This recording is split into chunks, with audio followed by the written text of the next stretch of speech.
Let's dive into what you thought of Atlanta United's performance in the League's Cup, Dave. Mm-hmm. 2 home games, right? The word abysmal comes to mind. DC United, right? Mhm. Is our first game. And Yeah. then Santos from Liga MX, Right. who's not a great side. I think they're like 17. No, they're like the- last place. Yeah. We get the draw of a lifetime.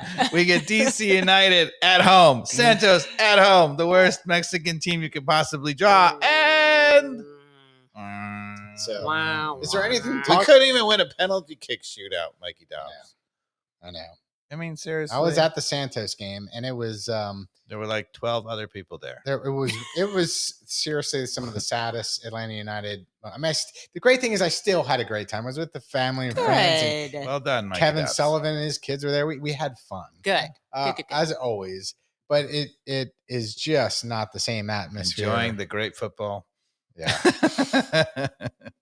Oh, no. So how in the world, with a gift of a group draw like that, do we not advance at home? We didn't advance because we're not good.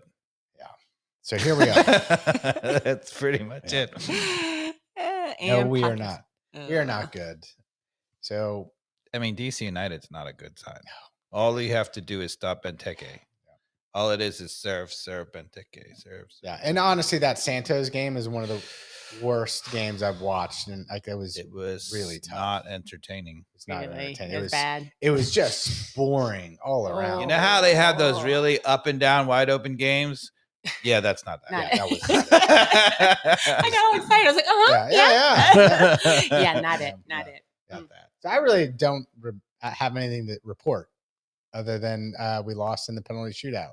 Yeah, well, maybe if we get into the tactical board in a minute, so when you lose Yakimakis and you lose Almada, then something has to change, right? Otherwise, because, we talked for a long time about how Pineda, let's go with he was an idiot, and he just couldn't get it right. All he had to do was get the defense solid and recycle the ball to those guys. And with those guys, along with Saba and Silva, in the mix, they could just create stuff all on their own. Well, that manager luxury and the occasional Almada bail you out free kick, gone. Yeah, right. It's gone. So now you got to start doing some real managing, right? And you got to have a strategy because you're not; those guys aren't just. So what score. have you seen with Valentino in terms of at least trying to implement something that fills the gap of not having Yakimakis and Almada, which are 2 gigantic holes? But you've got to figure out a way to play that leverages the other options you have. I mean, I think my impression is that overall he's a decent judge of talent. Like, we're not starting Rios anymore. Yeah. I mean, even though he scored goals and whatever, I think he's still maybe our leading scorer. He's tied as our leading goal scorer with Tiare and Almada all had 6. Yeah. Okay. But to me, I've always said about him, he looks like he can finish, right? That's good, and that's why he scores goals, right? But he doesn't really do much for the team beyond that, right? And so it's one thing if you have a team that's creating all kinds of things, crosses on whatever, maybe what Pineda wanted to do, but didn't really ever do. But, outside of that, if you need actually dynamic and to break people down and to do things or whatever, then I think to me, Tiare is a starter. And Rios looks like a great last 20-minute guy. You bring him in and he can score a goal for you. Yeah. Right. For sure. But to start in leading line, he just, to me, doesn't have enough movement. Yeah. Doesn't do enough in the buildup. Which is okay. There are some players, I mean, those out there might be screaming, what? Erling Haaland doesn't do anything. Yeah, but when they get in the box, he scores everything. And they get in the box, 100 times a game. And that's not us, right? Because we're not a team. I mean, in particular under Pineda and continuing under Valentino, we have absolutely failed to turn over the ball up the field, right? We just don't do that. So which, you know, you can make an argument when you've got Almada and Gigi, maybe you don't have to. I would have said that's the best thing you could do is really get us organized and turn the ball up because it just give them more opportunities and we'll score. But certainly when you don't have that, now you got to do something else, right? Because your chances of being able to break down a set defense without the creativity of an Almada or without the brilliant finishing of Yakamakis is not great. Yeah. Right? Where's it going to come from? So you got to actually do things to manufacture more chances. Either turn the ball up high, like a lot of people have pressing. You know, the Red Bulls is the classic example. They do this extreme pressing. I'm not saying we should do that.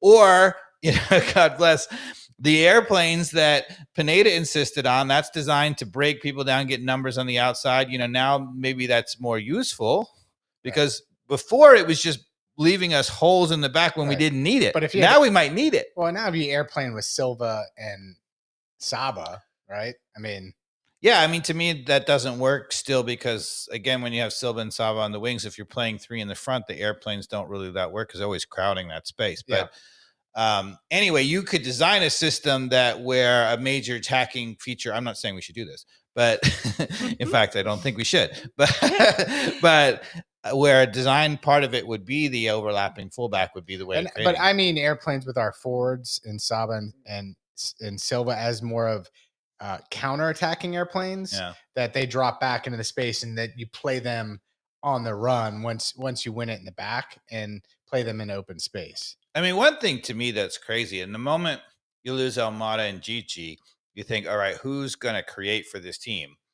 And you look at this team, there is one player, you know, prior to the bringing in Alexei Marinchuk, who looked like he was the creator, that's Saba, right? So this idea, so Saba working off of Gigi and Almada, I think makes perfect sense as a right winger of the front three. But when you don't have them, in my opinion, he would have had to go centrally. I would have played him through the middle in the Almada role as a free role, like creative, whatever. You've got other people who could be the wingers, right? Mascara could be a winger. Or he would probably be my starter, but Tyler Wolf could be it. You don't have anybody else. Yeah. The idea that you're going to try, I mean, you know. Muyumba's not that. Well, Valentino's scrambling. Muyumba's not that. He tried playing Sleaze as an attacking midfielder. I texted you about and he's that. really good, but he's not an attacking midfielder. And he was very uncomfortable there. And now in this latest game in LA, it was Jay Fortune who did a little bit better. But also, you know, if you're going to put the shoulders of the attacking creativity on Jay Fortune. Yeah. I mean, I would much rather put the shoulders of the creating attack on Saba, right? A guy who could maybe handle it and has shown some creativity, right? So why not have? And he also has shown that he likes to go all over the place, right? So why not put him through the middle? He's 2-footed through the middle. Yeah. He's great he's actually great at reading the space and getting in the little pockets too. I think honestly, he's much more suited to that. He's not going to blow by you for pace. Finish with shit. He struggles to finish, but he's really creative and he can play a ball. Yeah, he can play slot Tiare through or Silva through. So I agree.